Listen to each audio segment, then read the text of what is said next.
Respect des droits de l'homme et du droit international humanitaire, le gouvernement réaffirme son engagement devant la communauté internationale. C'était ce matin au cours d'une cérémonie solennelle. Saisie d'armes et de munitions, nos forces armées de sécurité récupèrent 2 camions abandonnés par les terroristes dans leur fuite à Djabali. Les services financiers de la région de Caille à hauteur d'excellence. Malgré la crise, les prévisions ont été atteintes, voire même dépassées. 70 milliards de francs CFA collectés dans les délais. Mesdames et messieurs, nous sommes jeudi 7 février et bienvenue dans ce journal que nous ouvrons par ce communiqué du gouvernement. Le gouvernement du Mali informe l'opinion nationale que la reconquête du territoire national se poursuit avec l'appui des forces spéciales françaises et la MISMA. La traque des groupes terroristes se poursuit également à travers les zones montagneuses dans la région de Kidal. Parallèlement, toutes les dispositions sont prises par les forces armées maliennes appuyées par la force Serval et la MISMA en vue de neutraliser tous les groupes armés de quelque bord qu'ils soient sur le territoire national. En rapport avec la force Serval et la MISMA, l'armée nationale prend toutes dispositions utiles pour sécuriser les populations malienne. Le gouvernement du Mali s'est compté sur la bonne compréhension et la coopération des populations. Une série d'audiences à la présidence de la République. Le président de la République par intérim, John Kounda Traoré, a successivement reçu en audience une délégation d'officiers supérieurs du Nigeria, du Burkina Faso. Ensuite, c'était l'ambassadeur du Nigeria qui a été aussi reçu par le président de la République. Au menu de ces audiences, la libération des régions du nord du Mali et le déploiement de la force MISMA. Compte rendu de Mahamadou Doumbia. Le président de la République par intérim, John Kounda Traoré, a reçu en audience plusieurs personnalités diplomatiques et militaires. La première délégation a été celle conduite par le général de division Séhou Abdul Kadir du Nigeria, qui avait à ses côtés le chef d'état-major général des armées du Mali et le représentant de la commission de la CEDEAO. Au menu de cette audience, les problèmes des régions du nord du Mali et l'arrivée des forces de la MISMA. Le président de la République nous a fait l'honneur de recevoir le commandant de la troupe de la MISMA, le général-major Abdou Kadir, qui est du Nigeria, comme vous le savez, et avec son adjoint, le général Garba, qui est du Niger. Pour l'instant, les choses se passent assez bien. Nous travaillons ensemble en parfaite coordination et avec le commandant des forces Serval. Chaque fois qu'il y a les planifications, les collègues tiennent compte de mes soucis. Et surtout, même ces déploiements qu'il vient de dire tout de suite au niveau de Banamba, donc pour les troupes nigérianes, et au niveau de Markala pour les troupes du Burkina Faso, et au niveau de Sévaré pour les troupes du Togo. C'est nous-mêmes, forces armées maliennes, qui leur avons demandé, il faut qu'ils mettent des troupes à ces points. Et chaque fois qu'il y a une mission à faire, que ce soit de jour comme de nuit, on planifie ensemble. Et en ce moment, tout ce qui se passe sur le terrain, nous sommes au courant, ensemble, au même moment. En deuxième lieu, c'est l'ambassadeur de la République fédérale du Nigeria qui a été reçu par le président de la République par intérim. Il était venu apporter son soutien indéfectible à notre pays. Le fait que les troupes de la CEDEAO viennent ici aider le Mali dans sa lutte, c'est comme venir aider un frère. Et ce qui touche à l'un d'entre nous, c'est comme ça touche à tout le monde. Et c'est le groupe qui se trouve au nord, principalement le Moujao, à cause même de la signification du mot même, donc à l'intention d'étendre son islam à travers toute la sous-région. Le Nigeria est déjà devenu une victime. Donc le Nigeria fait face au même problème que l'on voit ici actuellement au Mali. Donc l'intervention de la CEDEAO, c'est venir sauver un pays, et se sauver elle-même des dévastations qui peuvent survenir dans de pareilles situations. Ces audiences rappellent une fois de plus le souci constant des pays amis décidés à sortir notre pays de ce bourbier imposé par des terroristes. De la présidence de la République, le diplomate nigérian s'est rendu à la primature où il a été également reçu par le Premier ministre à qui il a réaffirmé le soutien de son pays à travers la CEDEAO aux côtés des forces maliennes pour lutter contre les terroristes. À sa sortie d'audience, il est au micro de Mohamed Diarra.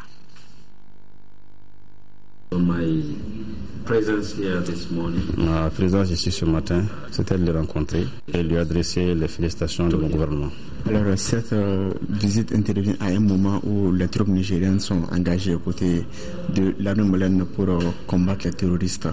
Alors quelle appréciation vous faites de cette intervention ici au Mali? Le Nigeria et le Mali, nous sommes des frères et des sœurs. Nous sommes tous membres de la CEDEAO. Nous sommes membres également du mouvement des non-alignés. Nous sommes tous membres de l'Organisation des Nations Unies et bien d'autres organisations. Étant membres de la CEDEAO, nous avons besoin de stabilité dans la région. La paix a été mise en danger au Mali. Le Nigeria est également affecté. Donc nous avons décidé d'apporter nos contributions. Les troupes nigériennes sont là également pour aider à préserver la paix au Mali et dans la région. En assurant la paix au Mali, on assure également la paix au Nigeria. Alors ce que nous faisons, c'est le soutien de l'Afrique, particulièrement de la CEDEAO qui a toujours apporté au Mali. Et nous sommes décidés à réaliser cet objectif au Mali en collaboration avec les Maliens dans le cadre de la MISMA. Au Mali, c'est le Moujao, Ansadine et autres. Au Nigeria, c'est le Boko Haram. Donc c'est le même combat. Oui.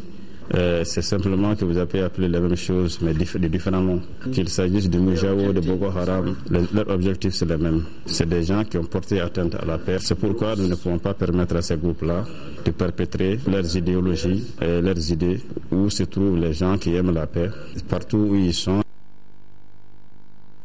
Situation de guerre dans notre pays et c'est une guerre contre les terroristes. Dans ce combat, le gouvernement vient de réitérer de façon solennelle son engagement à respecter les droits de l'homme et le droit international humanitaire. Déclaration rendue publique ce matin par le ministre de l'Économie, des Finances et du Budget, représentant le Premier ministre. Ibrahima Traoré a suivi la cérémonie. Le gouvernement du Mali réaffirme son engagement à respecter les droits de l'homme et le droit international humanitaire. Le ministre de la Justice rassure qu'aucune infraction ne restera impunie. Pour faire face à la situation, la justice jouera pleinement son rôle, indique Malik Koulibaly. Le garde des Sceaux a saisi cette opportunité pour présenter les mesures prises par son département contre les actes d'atteinte aux droits de l'homme et contre l'impunité. 1. La saisine de la Cour pénale internationale. 2. La saisine de la Chambre criminelle de la Cour suprême. 3. L'édition d'une lettre circulaire relative aux mesures de prise en charge juridique des cas de victimes des exactions suite à la crise du nord de notre pays. 4. Le communiqué du procureur général près de la Cour d'appel est relatif à l'arrêt de la Cour suprême sur la désignation du tribunal de la commune 3. 5. Le rétablissement très prochain des services judiciaires dans les régions nouvellement libérées. Le ministre de la Défense et des anciens combattants était également présent pour rappeler aux soldats les bonnes conduites sur le terrain. Le général Yamoussa Kamara estime que les forces de défense et de sécurité sont et resteront engagées à respecter les principes fondamentaux et les obligations du droit international humanitaire. Nous réaffirmons solennellement notre adhésion à ces grands principes que nous nous efforçons d'appliquer au quotidien dans un contexte difficile. Et c'est justement dans cette logique que nous nous efforçons encore une fois, avec l'accompagnement des partenaires, de conduire des modules de formation pour améliorer le professionnalisme de nos personnels dans l'accomplissement de leur mission. C'est dans une déclaration dite de Bamako que le gouvernement s'est engagé à veiller au respect de la dignité des personnes et à l'application des conventions internationales relatives au droit international humanitaire. Le texte est rendu public par le ministre de l'Économie, des Finances et du Budget, représentant le Premier ministre. Nous, membres du gouvernement de transition du Mali, réitérons notre foi dans les valeurs démocratiques fondées sur l'état de droit, le respect des droits de l'homme, des droits des peuples et des droits des minorités. Exprimons notre reconnaissance à l'ensemble de la communauté internationale de son soutien pour la reconquête du Nord et le rétablissement de l'intégrité territoriale du Mali. C'est un jour où vous avez vu que c'est en présence de tous les représentants, la majorité des représentants de la communauté internationale, que le gouvernement a réaffirmé son souci de lutter contre l'impunité, son souci de protéger la vie. Ma satisfaction, c'est de voir un gouvernement qui s'engage à appliquer l'ensemble de ces règles. C'est cela le grand message, et les Nations Unies sont heureuses de s'associer à cette initiative. La rencontre s'est achevée par la signature d'une lettre circulaire. Elle est relative à la prévention, à la protection et au retour en famille des enfants soldats retirés des groupes armés. Ibrahim Traoré, au moment où est rendu public cet engagement du gouvernement, l'armée est en route pour Kidal et se tient à combattre le MNLA tant qu'il sera armé. L'information est de la direction de l'information et des relations publiques des armées. C'était au cours d'une conférence de presse, et aussi la question des bérets rouges a été abordée. Conférence suivie par Modibo Mariko. L'armée va-t-elle être interdite d'aller à Kidal? Loin s'en faut, a répondu sans embâche le directeur adjoint de la DIRPA, co-conférencier du jour. Kidal fait partie du Mali, et au moment où se tient cette conférence, l'armée est en route pour cette ville. Va-t-elle cohabiter avec les MNLA là-bas? Pas du tout, tant qu'il sera armé. En la matière, la mission de l'armée est claire. S'il s'agit de la branche politique, que le MNLA dépose les armes, s'engage dans un processus de dialogue, l'armée n'a rien à y voir. Ça, c'est le politique qui gère. Mais si c'est des groupes qui restent encore armés, l'armée va les traquer jusqu'à leur dernier retranchement. Nous avons été investis d'une mission, c'est de libérer les régions occupées, c'est de restituer l'intégrité du territoire national. S'agissant de la question des bérets rouges, les conférenciers préfèrent ne pas en faire un événement spécial au moment où on a plutôt besoin de ranger nos rancœurs. C'est pour cela que l'armée a choisi à la place des mesures disciplinaires un redéploiement du régiment qui du reste n'est pas dissous. Les conférenciers restent convaincus que les quelques déserteurs vont rallier les rangs. La question de la transformation de la MISFA en mission de l'ONU est du ressort du politique. Les militaires qu'ils sont ne seront que des exécutants quand la décision sera prise. Le bilan total de la guerre ne sera pas connu, du moins pas au cours de cette conférence, tout comme le nombre total des éléments de la MISMA. Par contre, les conférenciers ont informé de l'arrivée du contingent sénégalais et de certains éléments de la Guinée. Pour ceux qui ne le savent pas, le nom malien de la libération des territoires occupés est l'opération Badenko. Ça n'a rien d'opération parallèle ou secrète à côté de l'opération Serval ou des actions de la MISMA. Dernière note à ajouter aux informations du jour, c'est que les djihadistes se sont manifestés avant-hier par un lancement d'obus sur la ville de Gao. Fort heureusement, les tirs n'ont fait ni victimes ni dégâts matériels. La réorganisation en conséquence des forces se poursuit sur l'ensemble des théâtres d'opération. Des patrouilles sont en cours même les nuits pour appuyer les aéronefs. Des Français ont tenu à rassurer les conférenciers. Les Maliens restent toujours engagés aux côtés de leur armée. Les contributions à l'effort de guerre continuent. C'est ainsi que le Conseil du district et l'Ordre des pharmaciens du Mali ont remis des chèques au ministre de l'économie, des finances et du budget. Cérémonie suivie par Mohamed Diarra. 2 donations, un seul objectif, contribuer à l'effort de guerre. Ainsi, ces 2 structures emboîtent le pas aux nombreux autres services et autres personnes de bonne volonté. Le premier chèque de 10 millions de francs CFA émane du conseil du district de Bamako. La mairie du district de Bamako, malgré toutes les difficultés qu'elle a, est une très engagée. Le conseil du district est très engagé pour les affaires de l'État, et donc ils ont su, dans leurs difficultés, faire cette importante contribution. Le chèque de 15 millions de francs CFA remis au ministre de l'économie, des finances et du budget rallonge la liste des donations de l'Ordre des pharmaciens du Mali. Cette organisation avait remis 4 millions de francs CFA comme aide aux déplacés. Le présent chèque est la contribution des pharmaciens de Kay, Sikasso et Bamako. Au point de vue valeur symbolique, toutes les contributions se valent, parce qu'il s'agit de l'engagement de tous par rapport à la lutte pour la dignité, pour la retrouvaille de la dignité de notre pays. Parce que c'est vraiment la dignité de notre pays qui a été bafouée par l'occupation qui a été faite par les narcotrafiquants et autres terroristes. Ces 2 chèques, selon le ministre des Finances, complète à 1,54 milliard de francs CFA comme appui à l'armée malienne pour la reconquête des territoires occupés à la date du 6 février 2013. Plus de 80 millions de francs CFA, c'est la valeur des contributions à l'effort de guerre au niveau de la région de Mopti à ce jour. Un montant dévoilé lors de la remise des contributions du village de Sokoura et de l'association pour le développement de la ville de Mopti. Aminata Touré, compte rendu. Pour venir en appui aux forces armées et de sécurité, le village de Sokoura dans le cercle de Mopti et l'association pour le développement de la ville de Mopti viennent de manifester leur solidarité avec respectivement 5 millions de francs CFA 6 bœufs et 250 000 francs CFA 1 bœuf. Sachez que tous ces dons en réalité contribuent, n'est-ce pas, à l'amélioration du quotidien des armées. Et c'est l'occasion aussi pour les forces armées de se rendre compte que son peuple est en communion avec elles. Et ici, je voudrais profiter pour vous donner l'assurance aux uns et aux autres que la troupe ne faillira pas à son devoir. Avec ces dons, l'ensemble des contributions au niveau de la région de Mopti s'élève à plus de 80 millions de francs CFA en espèces.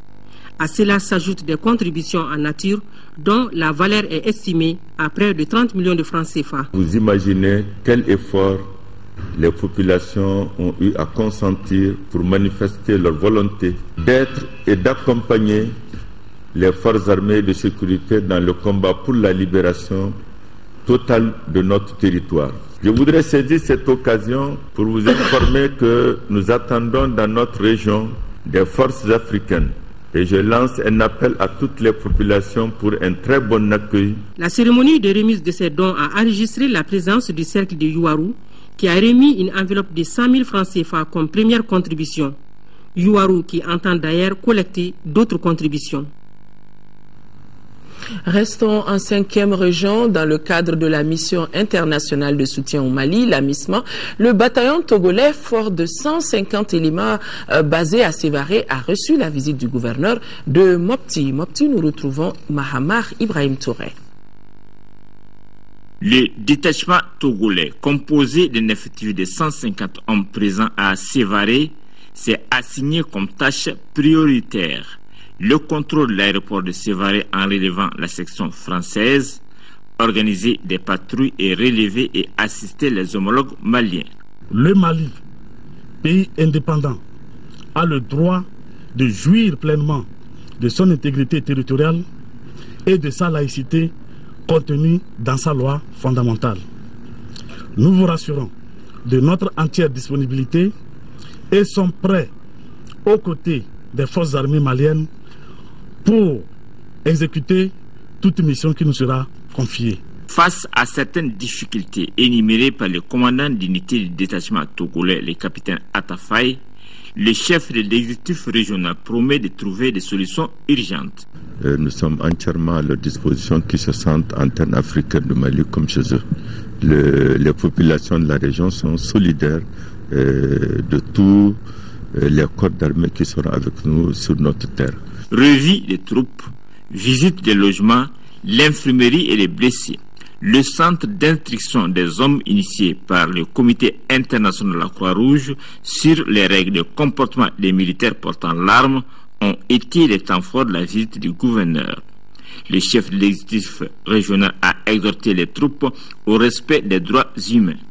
Une minute de silence a été observée à la mémoire du sergent Tchango Atfe, décédé par suite d'un accident entre sang et Téné à l'arrivée du détachement togolais à Mopti. Je vous le disais dans les titres, les forces armées maliennes viennent de mettre la main sur 2 camions chargés d'armes et de munitions abandonnés par les terroristes au cours de leur fuite. Nous retrouvons le point avec Kandesila. C'est suite à une patrouille militaire aux environs de la forêt de Ouagadou, à 75 km de Djabali, que ces 2 camions ont été retrouvés. 2 camions remplis de moyens logistiques abandonnés par les djihadistes dans leur débandade. Les véhicules remorqués jusqu'à Djabali contenaient des armes, des munitions de tout acabit, des roquettes, mais également une quantité importante de carburant. Ce camion constituait la logistique de l'ennemi.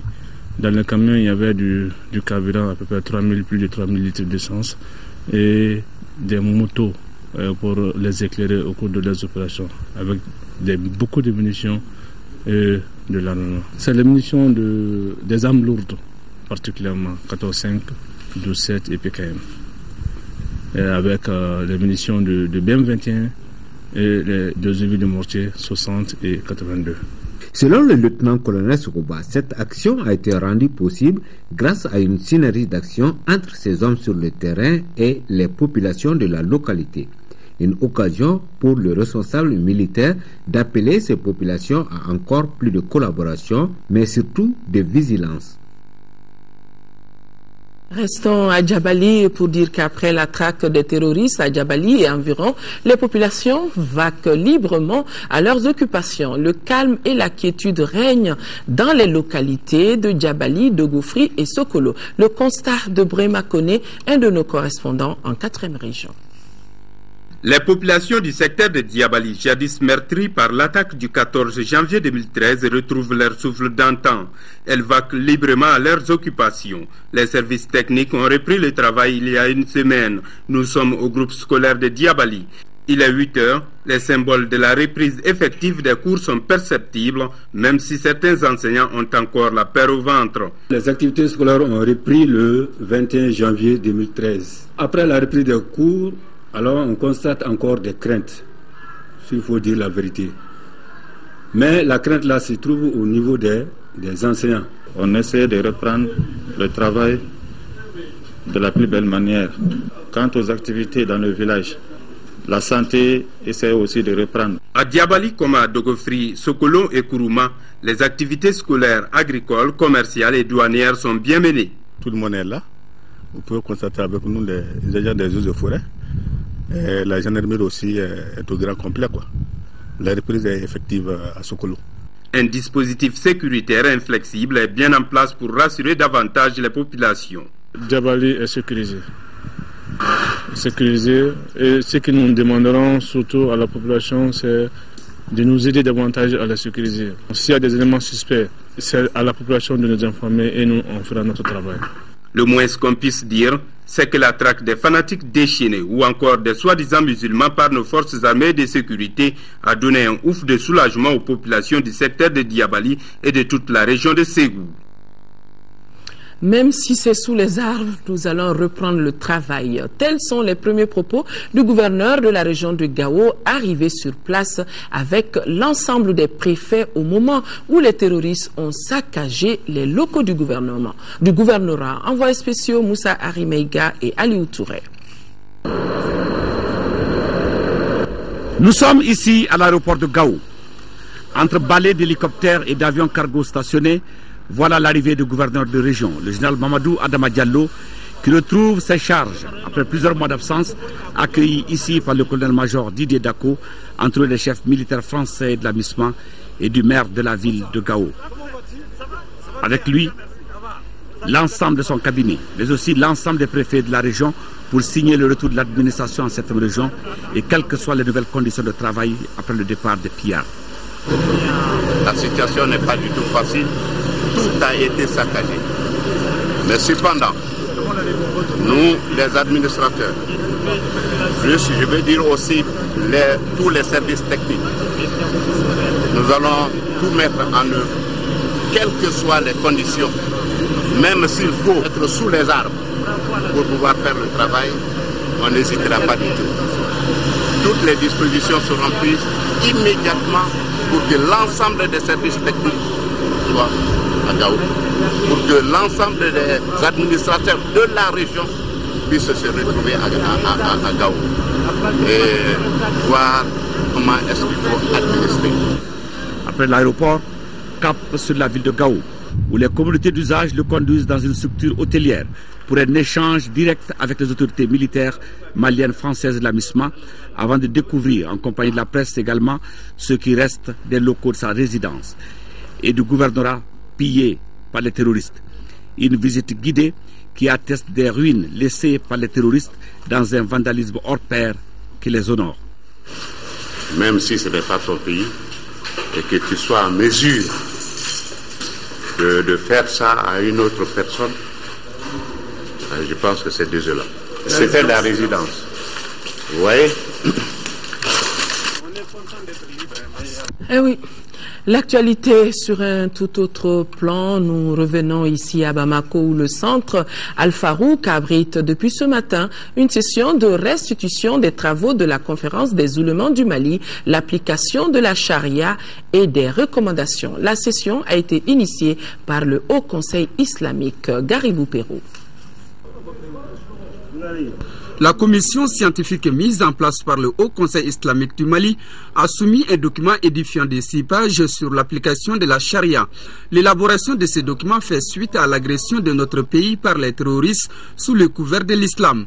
Il ressort de ce document que les abus et sauvageries commis par les prétendus religieux portent d'ailleurs atteinte à la dignité des musulmans et suivent du coup l'image de l'islam qui est avant tout une religion de tolérance.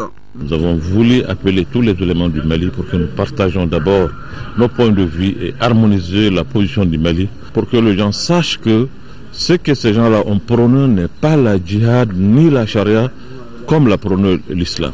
Un groupe de personnes ne peut pas se permettre de dire qu'ils vont appliquer la charia sur les autres. Le cours des événements a montré que la cause des occupants du Nord, MNLA, Ansardine, Noujao et Akmi, est beaucoup plus terroriste que religieuse.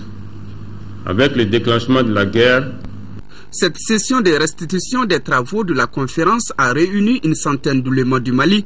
Le document recommande au Haut Conseil islamique des prières et des bénédictions pour une solution définitive à cette crise. Aux autorités du Mali, les recommandations font une mise en valeur de nos cultures et de nos civilisations.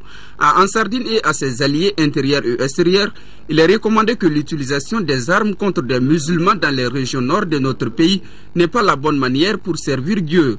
Au contraire, cette manière fait partie des interdictions connues de l'islam. À l'issue de la rencontre, le Haut Conseil islamique projette d'initier des rencontres nationales et internationales pour expliquer au monde tous les paradoxes de ces actes terroristes et de leurs auteurs. Les tarifs de l'électricité et de l'eau potable connaîtront à partir de la fin de ce mois de février une augmentation allant de 3 à 7% selon les usages. Cette opération est une initiative entreprise par le gouvernement et cela pour permettre à la société EDM SA et à la Somagep SA de faire face à leurs nombreuses sollicitations. Abdrahman Meiga. C'est désormais chose faite. Les factures d'eau et d'électricité connaîtront à partir de la fin du mois de février une augmentation des prix allant de 3 à 7% selon les usages. Cette augmentation est le fruit de plusieurs démarches entreprises par les responsables de ces deux structures. Elles font suite aux difficultés que traverse la société EDM SA en matière de trésorerie et de satisfaction des besoins de plus en plus croissants des consommateurs. Cette opération, selon la Commission de régulation de l'électricité et de l'eau potable, permettra dans une mesure raisonnable de renforcer les capacités de production et de distribution de l'électricité et de l'eau potable. Pour un abonnement de 5 ampères, la première tranche de ce tarif social qui va de 0 à 50 kWh ne connaît pas d'ajustement. Pour la deuxième tranche de cette catégorie d'abonnement, c'est-à-dire de 51 à 100 kWh, le tarif varie de 3%. Pour un abonnement souscrit supérieur ou égal à 10 ampères, la première tranche, qui va de 0 à 200 kWh, augmente d'environ 3%.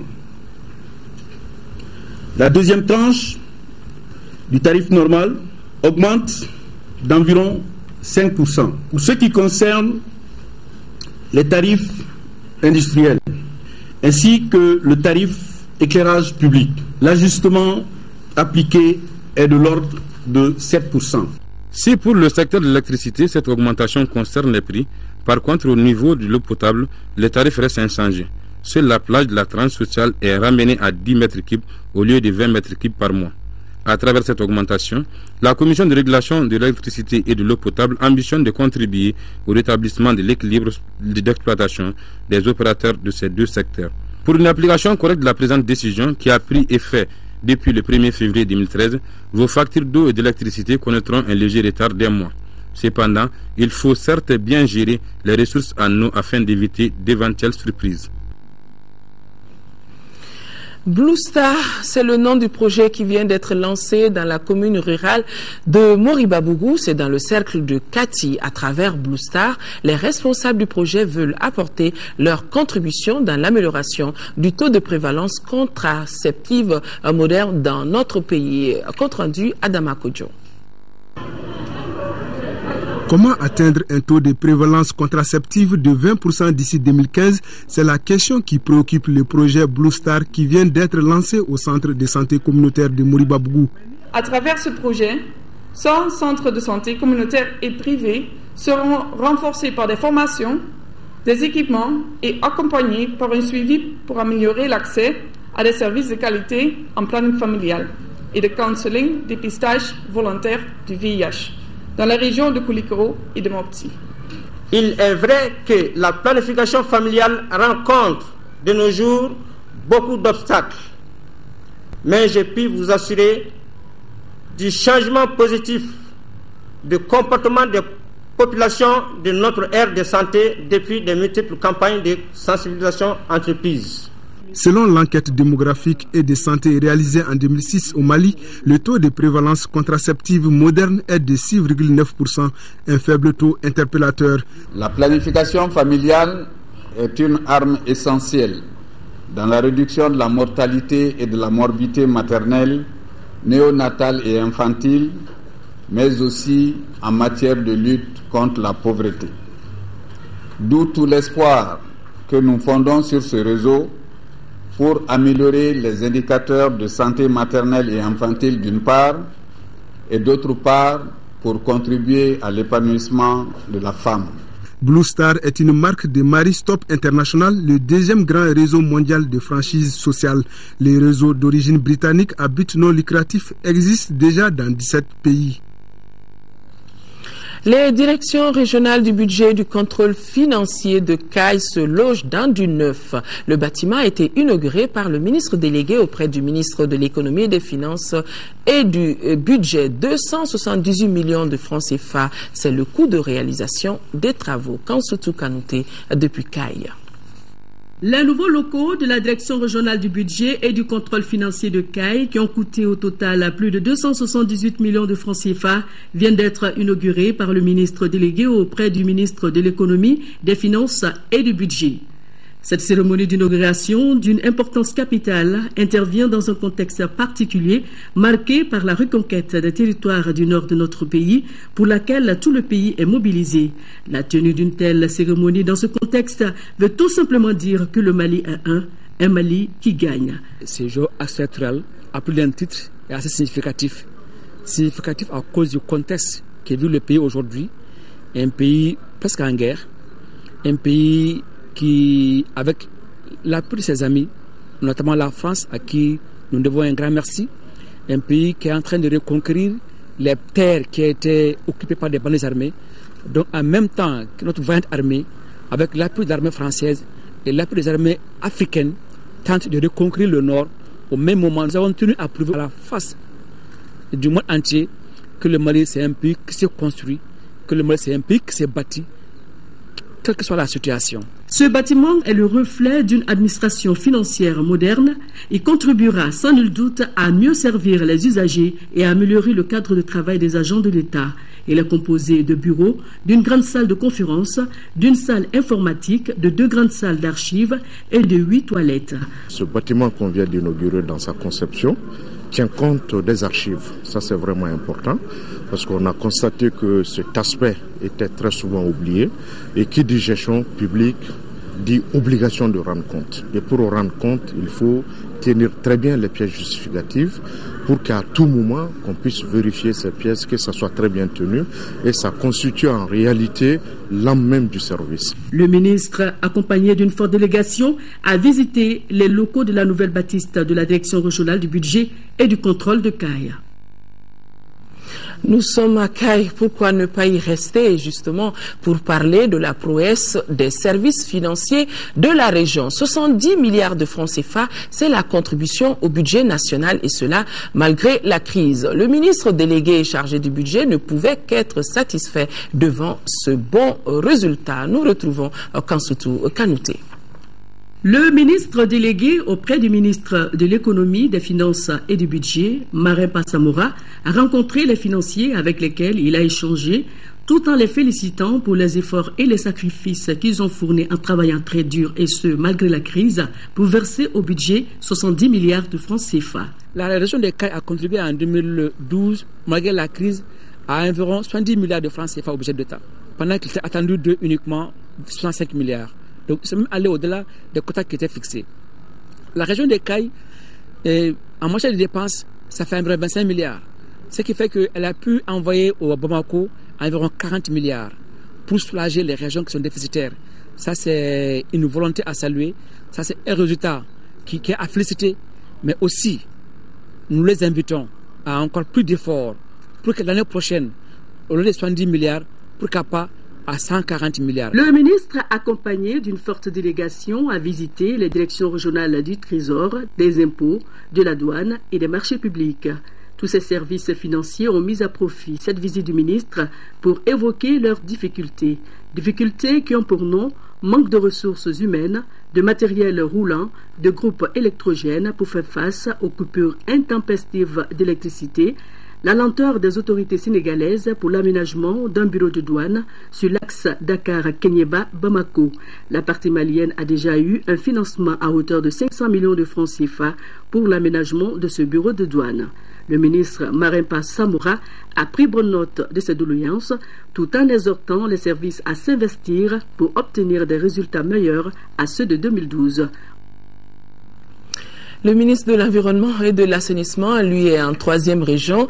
Le ministre Ousmane Agrissa a présidé la réunion annuelle de programmation des activités 2013 de la Direction nationale des eaux et forêts et visité des champs de certains paysans qui se sont investis dans l'agroforesterie. Idrissa Ngoulou Sissoko. La tenue de cette réunion annuelle de programmation des activités 2013 de la Direction nationale des eaux et forêts procède de la volonté du département de tutelle de mettre l'accent sur l'importance stratégique de la région de Sikasso dans la lutte contre la désertification et les changements climatiques.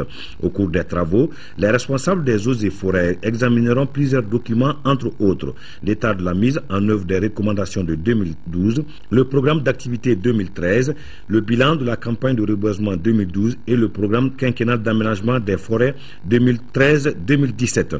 Le maire de la commune urbaine de Sikasso et le gouverneur de la région se sont tous réjouis de la tenue de cette rencontre à Sikasso. Selon le ministre Ousmane Agrissa, cette rencontre se tient dans un contexte particulier. Durant cette phase critique pour notre pays, chaque département, chaque structure devra, il me paraît important de s'interroger sur sa participation et sa contribution à l'atteinte des objectifs de la transition. De même, dans un esprit d'anticipation, j'ai également, à travers le document intitulé « Ligne directrice de l'action du ministère de l'Environnement et de l'Assainissement pendant la transition », demandé aux différentes structures du département d'élaborer le contenu des actions post-transition qui auront pour objectif essentiel de consolider les acquis et de dynamiser la gestion de l'environnement, en particulier dans les zones libérées. Le ministère a rendu dans 3 champs de paysans qui se sont investis dans l'agroforesterie. Alassane Kone est jeune diplômé en gestion de l'université Cheikh Anta Diop de Dakar. Il exploite 10 hectares en arboriculture et maraîchage. M. Djamoutene exploite 1 hectare. À ce dernier, le ministre a promis une charrette et une charrue. Le groupement des leaders spirituels musulmans du Mali a organisé ce matin une conférence de presse à son siège à l'hippodrome. La rencontre a été initiée pour faire le point de la commémoration du Maouloud Moussa Fani. À travers cette conférence de presse, le groupement des leaders spirituels musulmans du Mali a voulu informer l'opinion nationale et internationale sur la commémoration du Maouloud. Cette année, l'événement a été célébré dans les mosquées et autres lieux de culte compte tenu de l'état d'urgence en vigueur. Les responsables du groupement ont remercié les uns et les autres pour le respect de cette mesure. Le regroupement a été mandaté par l'État malien pour informer la population de ce que nous devons faire cette année par rapport à l'organisation du Maouloud, à savoir que les lieux publics, on ne doit pas organiser le Maouloud dans les lieux publics, s'est contenté seulement de l'organiser dans les différentes mosquées, ce qui a été fait. Donc c'est l'occasion pour nous de remercier les organisateurs du Mawlud. Le groupement a invité tous les Maliens à la retenue afin d'éviter tout acte de vengeance. Nous, en tant que religieux, nous lançons un appel à l'ensemble de la population à la retenue, au calme et à la retenue, et pour qu'il n'y ait pas aussi d'exaction, qu'on fait confiance à la justice malienne et à la justice internationale pour sanctionner ceux qui ont commis des exactions. On ne va pas accepter une amnistie contre les gens qui ont commis des fautes graves à l'endroit du peuple malien. Donc il faut vraiment rendre justice pour qu'il y ait une réconciliation nationale entre l'ensemble des enfants de ces pays-là. Les organisateurs ont également invité tous les Maliens, quelle que soit leur confession religieuse, à coopérer avec les forces armées et de sécurité dans la lutte contre les bandits armés et le terrorisme. Nouvelle sportive, Afrique du Sud 2013, la nouvelle est tombée. L'arbitre du match Ghana-Burkina Faso suspendu, très critiqué à l'issue de la rencontre remportée par le Burkina Faso contre le Ghana, comptant pour les demi-finales de la CAN. L'arbitre tunisien a été donc suspendu par la CAF aujourd'hui, jeudi. La CAF n'est pas heureuse de l'arbitrage du match, a expliqué le secrétaire général. On rappelle que le Burkina a fait appel de l'annulation du carton rouge arbitraire d'un des piliers de l'équipe. Selon la CAF, seul un rapport où l'arbitre reconnaît sa faute pourrait annuler la suspension du joueur du stade rennais. Avec plus de 12 millions de cas diagnostiqués chaque année, le cancer constitue une cause majeure de mortalité à travers le monde. Les cas de cancer se rencontrent de plus en plus sous nos cieux et fort heureusement, il existe sur place d'une prise en charge de cette pathologie dans nos hôpitaux. Qu'est-ce que c'est que le cancer? Comment le prévenir ou le guérir? Et quelle prise en charge au Mali? La réponse après ce journal dans l'interview de la semaine. Yaya Konaté reçoit le professeur Sadio Yena, chirurgien à l'hôpital du Mali, membre fondateur du cercle médical contre le cancer. Autre rendez-vous important après ce journal, c'est la ligne du front.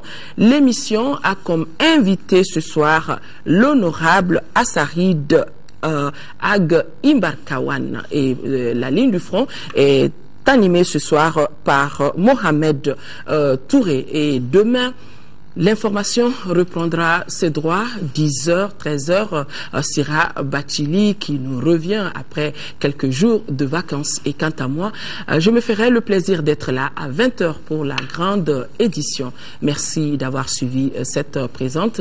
Et l'information, vous pourrez la retrouver aussi sur notre site www.ortm.ml. Excellente nuit.